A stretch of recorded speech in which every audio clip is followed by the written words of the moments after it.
বিশ্ব বাবা দিবস উপলক্ষে ঢালিউড সুপারস্টার শাকিব খানকে নিয়ে ফের ভার্চুয়াল যুদ্ধে জড়িয়েছেন অপু বিশ্বাস ও শবনম বুবলী। সন্তানদের সঙ্গে কাটানো শাকিব খানের কিছু মুহূর্ত ভাগ করে নিয়েছেন এই দুই অভিনেত্রী। এরপর থেকেই শুরু হয় সমালোচনা।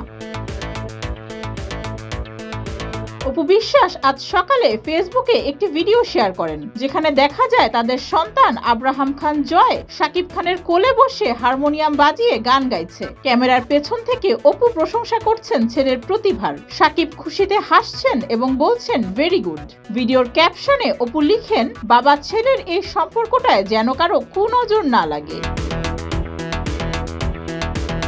এরপরই সবাই বলতে থাকে, এরপর বুবলী কি করবেন দেখা যাক। অপু বিশ্বাসের পোস্টের 21 মিনিট পরই নিজের সন্তান বীরকে নিয়ে শাকিব খানের সাথে ভিডিও শেয়ার করেন বুবলী। শেয়ার করা ভিডিওতে দেখা যায় তাদের ছেলে বীর বাবার ঘরে বসে কার্টুন দেখছে। বুবলীকে বলতে শোনা যায়, বাবাকে পাপ্পা দাও তো। ছেলের দেয়া চুমুর জবাবে শাকিবও আদরে ছেলেকে চুমু দেন। এই ভিডিওর ক্যাপশনে বুবলী লিখেন, একজন বাবার ভালোবাসা তার সন্তানের অন্তরে চিরস্থায়ী হয়ে থাক। বাবা দিবসে সকল বাবাকে জানাই শুভেচ্ছা।